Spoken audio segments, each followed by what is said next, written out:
네, 10월 30일 멤버십 라이브 파트 2 이어가도록 하겠습니다. XRP 홀더들이 원하는 단 한 가지는 요거라는 거죠. 자고 일어났더니 그냥 막 10달러, 20달러, 100달러 가 있는 상황을 바라보는 게 모든 XRP 홀더들이 원하는 단 한 가지. 이런 상황이 지금 벌어질 수 있는 변수는 딱 그냥 리플 소송 그거 하나만 남아 있다. 뭐 이렇게 좀 이제 우리가 해석할 수 있는 상황인 건데, 에그라 크립토 같은 경우에는 여전히 긍정적인 강세 전망을 제시하고 있습니다. 지금 XRP가 상당한 강세를 보이고 있는데 12월에 강세 크로스를 내기 위해서 속도를 내고 있는 것 같다.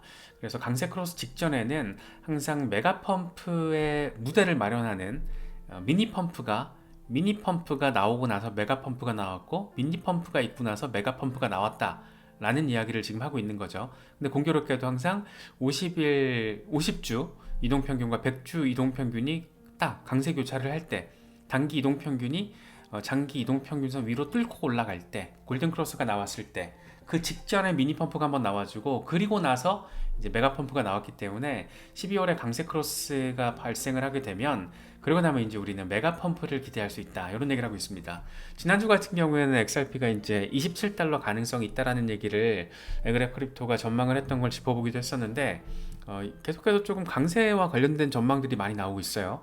이건 크립토 인사이트가 얘기한 건데, XRP 주간 차트에서 지금 RSI도 골든크로스가 예상이 된다라는 거예요. 그래서 16일 안에 비교적 큰 폭의 상승을 보여줄 것으로 예상을 한다. 꽝 하기 때문에 매수세가 더 달라붙어서 긍정적인 반등이 나와줄 거란 얘기를 지금 하고 있는 거죠. 그래서 XRP가 주간 차트를 기준으로 주간 RSI 골든 크로스가 마지막으로 발생했던 게 지난 7월이었어. 이날 7월 그 약식재판 판결 나와서 0.93달러를 찍을 수 있었던 그때죠. 그래서 이게 연중 최고치였는데, 특히 지금 XRP 미결제 약정도 바닥을 확인했고, 그래서 2, 3주 뒤에는 크게 늘 것으로 예상돼. 그래서 몇 가지 지금 상황들을 보면 XRP에 대한 반등이 16일 안팎의 상황, 2, 3주 뒤에는 나올 것 같은데, 이런 얘기를 지금 하고 있는 거죠. 사실 이제 소송 리스크 때문에 우리가 조금 답답하게 느껴지는 부분들이 있는데, 리플도 열심히 하고 있지만 리플의 파트너들, 그러니까 리플의 기술력을 활용하고 있는 리플 파트너 기업들이 정말 열일들을 하고 있습니다. 이번엔 튠스, 중국 건설은행과 파트너십을 맺었다라는 소식이에요. 중국 4대 국영 상업은행이라고 하고, 총 자산 3조 위안, 직원만 41만 명이라고 합니다. ATM기가 지금 9,000대가 돌아가고 있대요. 그리고 엄청 큰 이 4대 국영 상업은행 가운데 한 곳인 중국 건설은행이 튠스의 기술력을 활용해서 국경 간 송금을 혁신하겠다라는 거예요. 그럼 다른 말로 하면은 리플의 기술력을 활용을 해서 지금 국경 간 송금을 혁신하겠다라는 거를 어디가 한다? 지금 중국 건설은행.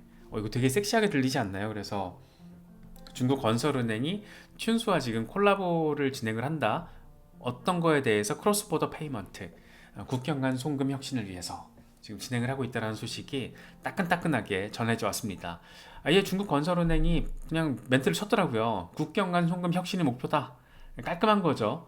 그래서 리플의 기술력이라는 게 결국에는 이 백본, 기간망, 그러니까 사용자는 중국 건설은행 이 커스터머들은 내가 지금 송금을 빠르고 저렴하게 보낼 수 있게 됐는데, 이게 리플 레저 위에서 구현되는 거다라는 거를 알지 못할 수 있죠. 알 필요가 없을 수도 있고, 관심 없는 사람들은.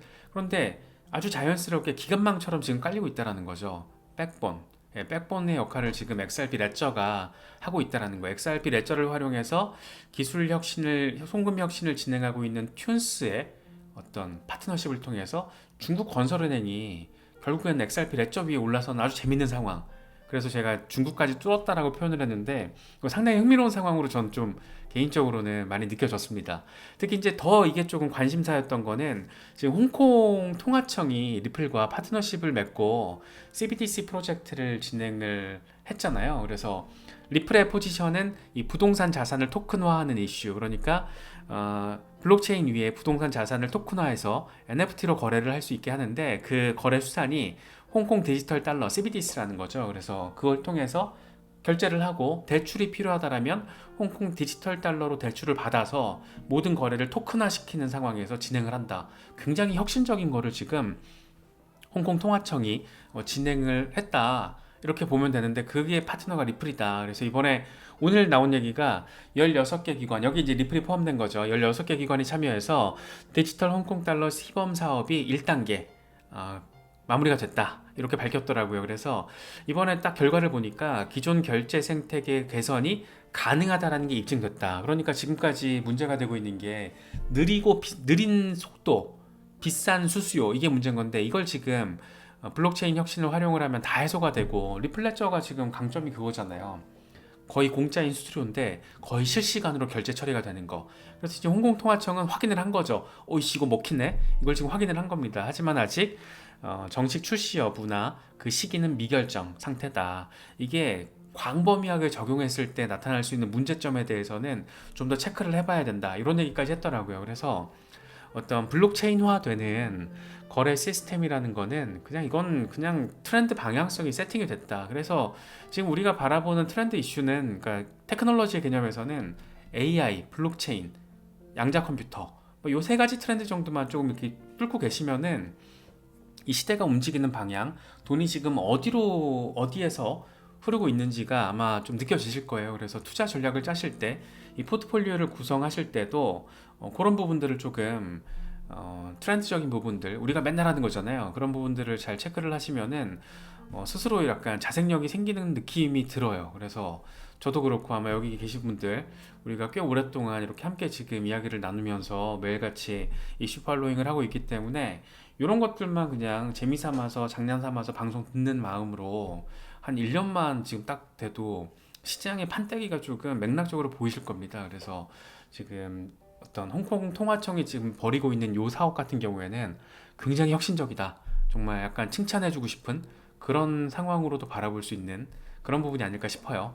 근데 또 하나 재밌는 건 그거죠. 그러니까 홍콩 통화청은 지금 CBDC 프로젝트를 굉장히 빡세게 진행을 했단 말이에요. 성공적으로. 그러면 중국 본토에서는 뭘 하고 있냐? CBDC 혁신과 관련해서 가장 적극적으로 진행을 하고 있는 나라가 리딩하고 있는 나라가 중국이죠. 그래서 중국 같은 경우에는 정말 시진핑 아저씨가 2019년에 이 4차 산업혁명 블록체인을 포함시켜서 그 기술 혁신에 대한 부분을 강조를 하고 나서 그때부터 인민은행이 이 디지털 위안에 대한 시범 테스팅을 진행을 했었잖아요. 그래서 올해 지금 이게 거래가 꽤 많이 됐더라고요. 1월부터 6월까지 디지털 위안으로 거래된 규모를 따져봤더니 1조 8천억 달러, 1조 8천억 위안, 우리 돈으로 320조 원. 그러니까 1년치를 올해가 지나고 나면 이제 내년에 2023년 통계가 나오면 1년 동안 디지털 위안으로 거래된 규모가 600조 원 이상이 될 가능성이 있다라는 거죠. 그래서 중국 같은 경우에는 어떤 성에서는 공무원 월급을 지금 디지털 위안으로 지급을 하면서 월급 봉투가 사라졌다 이런 얘기도 나오고 있잖아요. 그래서 이 블록체인 CBDC 그러니까 모든 돈의 흐름이 통제가 되는 거잖아요. 굉장히 약간 사회주의적인 공산주의적인 측면이 있죠. 그래서 빅브라더가 진짜 조지 오웨일이 생각했던 그런 빅브라더의 가장 어떤 백업이 되는 기술 혁신은 블록체인이 아닌가. 그래서 중국 정부가 저렇게 적극적으로 CBDC 혁신을 거의 리딩을 하고 있는 이런 상황을 또 우리가 지금 함께 좀 바라볼 수가 있는 거죠. 특히 재밌는 건 브릭스. 지금 브릭스가 공용 통화를 개발을 하고 있잖아요. 또 브릭스 각국에 또 CBDC 개발이 또 진행이 되고 있고, 그래서 회원국들이 CBDC 거래를 할 때 브리지 커런스가 이제 필요할 텐데, 그럴 때 브리지 커런스로 최적화된 게 지금 시장에서는 XRP라는 평가를 많이 하고 있고, 재밌는 건 홍콩 통화청과 리플이 또 파트너십을 진행하고 있고, 중국 건설은행이 리플의 파트너와 협력을 하면서 사실상 리플의 기술력에 의존을 해서 국경 간 송금 혁신을 진행을 하고 있고, 야 재밌다 라고 느끼는 건 저뿐만인가요?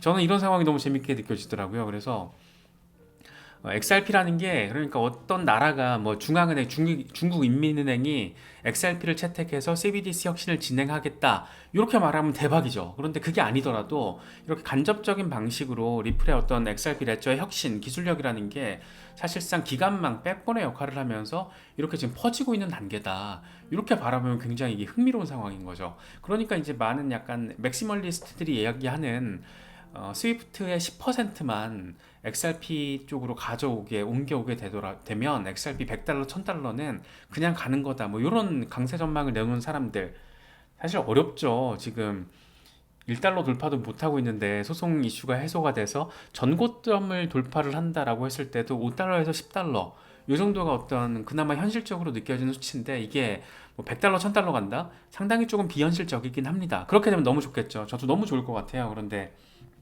그런 상황은 지금 스위프트의 어떤 영역을 리플레저의 기술력을 활용해서 진행되는 부분, 현행 스위프트의 한 10% 정도 가져오게 됐을 때, 그 정도 시장 사이즈가 형성이 되면 전체 국경 간 송금에서 리플랩스가 차지하는 비중, 내지는 뭐 스텔라루멘을 포함해서 이런 것들에 최적화되어 있는 프로젝트들이 있잖아요. 이런 선수들이 차지하는 비중이 정말 한 10% 정도 되면, 그때는 정말 의미 있는 어떤 시세 상황을 바라볼 수 있지 않을까. 네.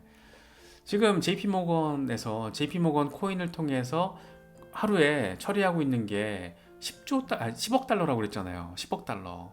어마어마합니다. 그래서 JP모건이 또 이 시장에 이제 들어와 있고 더 확장을 하려고 지금 밝히고 있고 그래서 JP모건이 최근에 그 10억 달러 이야기를 하면서 소매 결제와 관련된 토큰화 결제 시스템 구축도 고려하고 있다.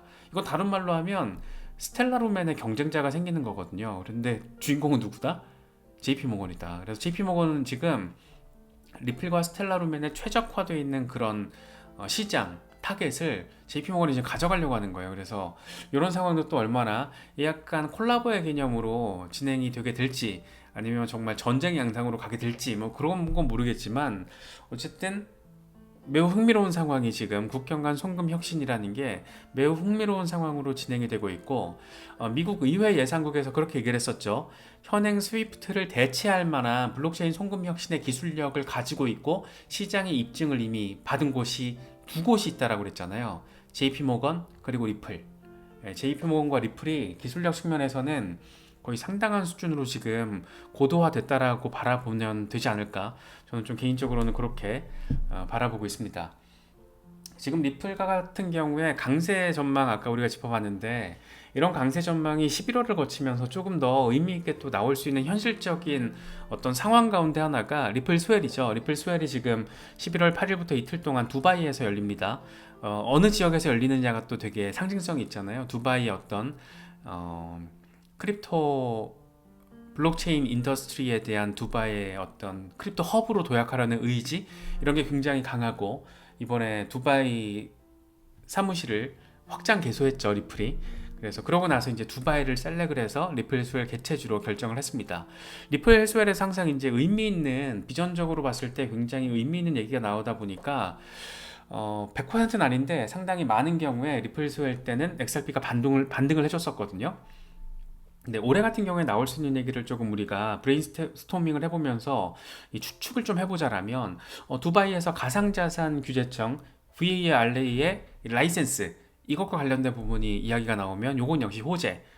특히 이제 브래드 갈링하우스 CEO가 지난 6월에 이 두바이 핀테크 서밋에서 이런 얘기를 해요. 두바이는 암호화폐 혁신을 활발히 일어날 수 있게 하는 글로벌 금융 허브로 지금 부상하고 있다. 엄청 그러니까 지금 두바이랑도 얘기가 잘 되고 있죠. 그러니까 두바이 쪽에다가 힘을 많이 싣고 있는 거고 리플이 지금 리플랩스의 수익화와 있어서 상당히 지금 20% 이상의 어떤 포지션을 담당을 하고 있는 게 중동 북아프리카 메나 지역이잖아요. 메나 지역이 엄청 공을 많이 쏟고 있는데 이 메나 지역의 어떤 크립토 허브를 꼽자라면 두바이 빼놓을 수가 없죠. 그래서 두바이에서 괜히 열리는 게 아니다. 이런 어떤 기대 포인트들이 또 있다. 그래서 이번에 나와주면 XRP의 반등에 힘이 보탤 수 있는 재료가 될 수 있다. 이렇게 하나가 있고 또 한 가지 지금 시장에서 굉장히 특히 이제 XRP 커뮤니티에서 많이 기대를 하고 있는 게 이번 리플 스웰 때 브래드 갈링하우스 CEO가 IPO와 관련해서 의미 있는 멘트를 이야기하지 않을까 뭐 이런 얘기들 지금 많이 나오고 있어요. 그래서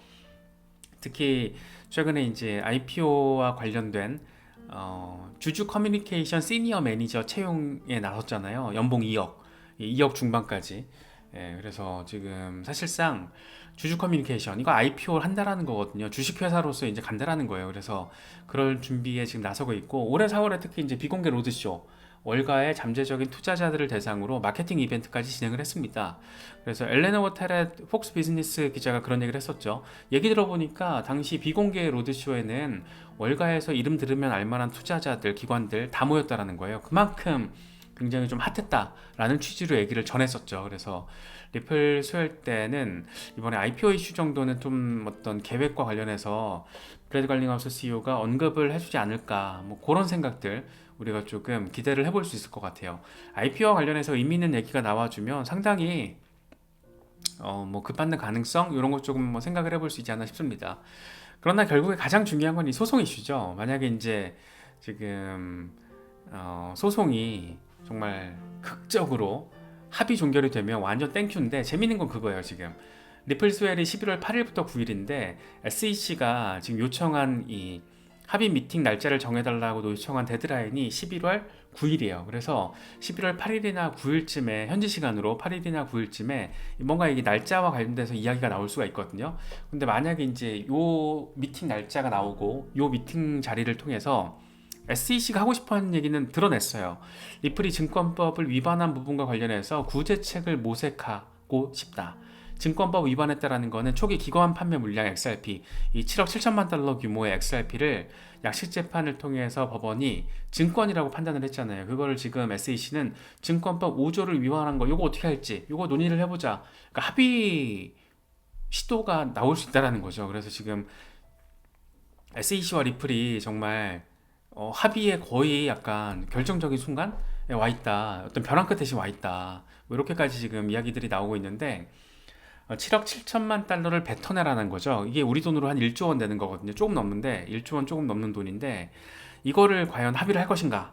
근데 XRP 리플랩스에서는 아닐 거라는 거예요. 이걸 액수를 더 낮추기 위해서 노력을 할 거고, 특히 기관들 대상으로 간 것 중에 이게 증권 성격으로 보기 어려운 부분들이 또 있다라는 거죠. 예를 들면 유틸리티, 유동성 확보 측면에서 사들인 거, 그건 약간 투자 목적은 아니잖아요. 그래서 그런 걸 주장을 하면서 7억 7천만 달러에서 깎아내리기가 이제 시도가 할 건데, 여기서 이제 핀트가 잘 안 맞으면 불발되는 거고, 이제 정식 재판 내년 4월로 예상되고 있는 정식 재판으로 가는 거고, 그게 만약에 적절한 선에서, SEC는 지금 암호화폐와 관련된 어떤 소송은 치렀다 하면 박살나고 있으니까, 그래서 적절한 선에서 이거 그냥 벌금 리플을 내어주고 다른 프로젝트를 조지겠다, 뭐 이런 생각을 할 수가 있죠. 그렇게 될 경우에는 어쨌든 XRP 홀더들 입장에서는 굉장히 반가운 상황이니까 합의 종결이 된다라는 거. 그럴 때 이제 11월 8일이나 9일에 리플 수엘에서 IPO 또 이슈 나와주고 소송 긍정적으로 잘 정리가 되면 바로 IPO거든요. 그거는 바로 리플은 지금 IPO와 관련된 준비가 상당 부분 많이 됐다라는 게 정설이에요.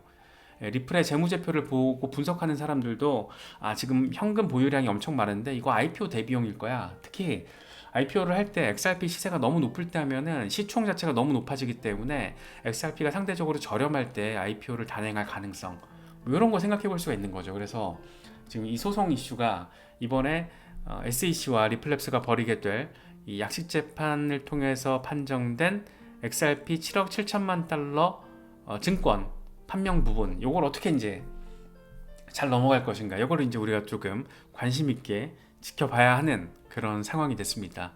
아무쪼록 조금 잘 의미 있는 결과로 이어질 수 있기를 우리 모두가 바라는 거겠죠. 네, 그럴 수 있으면 좋겠네요.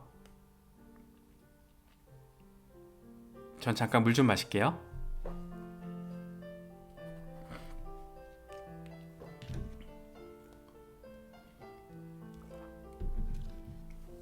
네, 봉크님, 봉여사님도 오셨네요. 운전 중이시니까 운전 조심하시고요.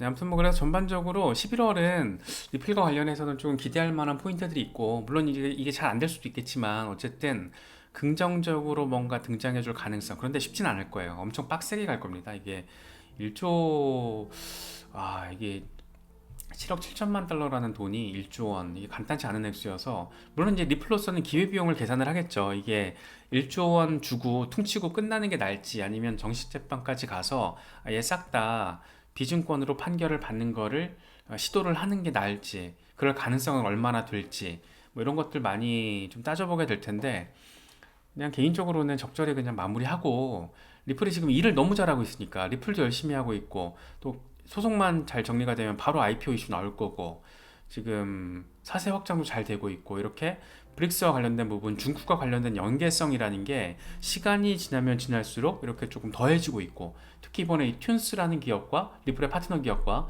중국 건설은행이 콜라보를 하면서 국경간 송금 혁신을 모색하고 있다는 거 굉장히 섹시하죠.